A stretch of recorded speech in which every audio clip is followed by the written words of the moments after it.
tema del voto desde el exterior sin duda es un tema que nació atrasado, se puede decir, en el sentido que la ley, a pesar de que existió la posibilidad de aprobarla con más tiempo, con más anticipación, para que su implementación garantizara que el proceso electoral de nuestros compatriotas que residen en el exterior iba a tener plena confianza, seguridad, iba a ser transparente y que no tuviera ningún riesgo en el sentido de posibles vulneraciones, porque incluyen modalidades nuevas, como el caso de la votación por internet.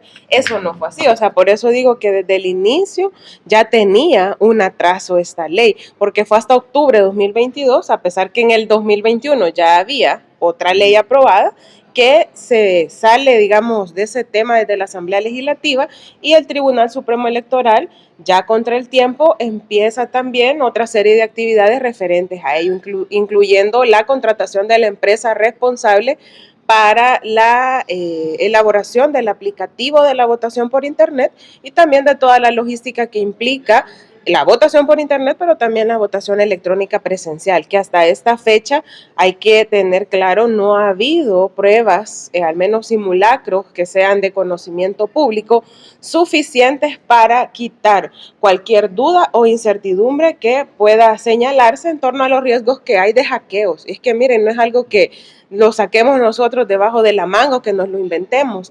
Hay realidades, hay países que ya nos han enseñado con el ejemplo al aplicar leyes similares y uno debe retomar el derecho comparado para evitar que esas mismas situaciones que ponen en riesgo la transparencia del proceso electoral se nos den a nosotros también como salvadoreños y salvadoreñas. Hablo, por ejemplo, en el caso de Ecuador, este año aplica modalidad por internet y tuvo, según los reportes después de la votación, al menos 6 intentos de hackeo. ¿Qué le tocó?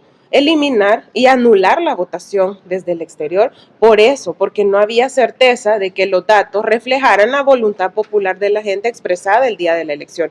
Estamos ya a menos de un mes que se habilite la votación por internet, que inicia el 6 de enero, y hasta la fecha no hay certeza en muchos aspectos de este proceso. Por lo tanto, sí, es preocupante eso con respecto al voto desde el exterior, pero también con la votación acá nacional hay elementos que de repente van insertando incertidumbre al proceso.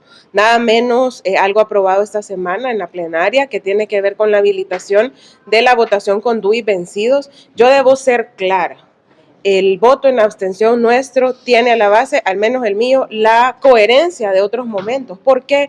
Porque miren, ya hay jurisprudencia. La sentencia 55-2012 dice claramente que uno de los requisitos es votar con DUI vigente para garantizar la pureza del registro electoral, que da paso a los padrones electorales.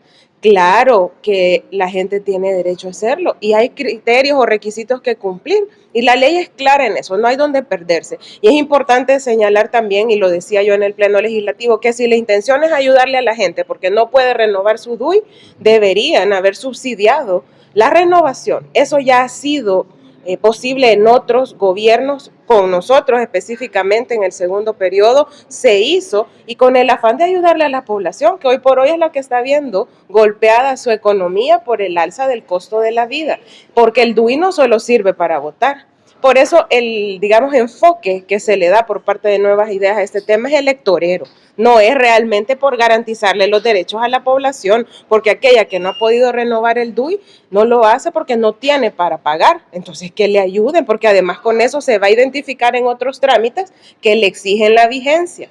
Entonces ahí hay una serie de incoherencias y además riesgos que hay que señalar. ¿Por qué? Porque hay alrededor de 300,000 DUIs que nunca fueron renovados desde la primera vez que se emitieron allá a inicios del 2000, cuando entra en vigencia esta ley.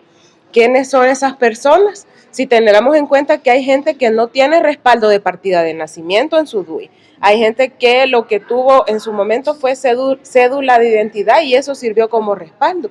Hay una gran cantidad de riesgos que implica no cuidar el registro electoral con medidas como las que aprobaron ayer. Si quieren apoyar a la gente, pues le hubieran dado el dinero o perdonado y dar la gratuidad para la renovación del DUI. Pero no, lo hacen desde un enfoque bien cerrado solo para sus intereses y por eso nosotros, o al menos yo, me abstuve de la votación. Entonces es un riesgo más, digo, hay muchos elementos en el ambiente.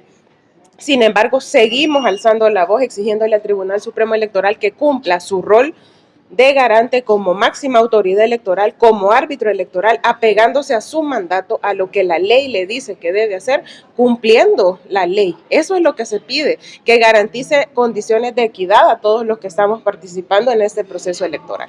Con esta aprobación del DUI vencido no se podría dar el caso de que personas que ya están fallecidas puedan votar.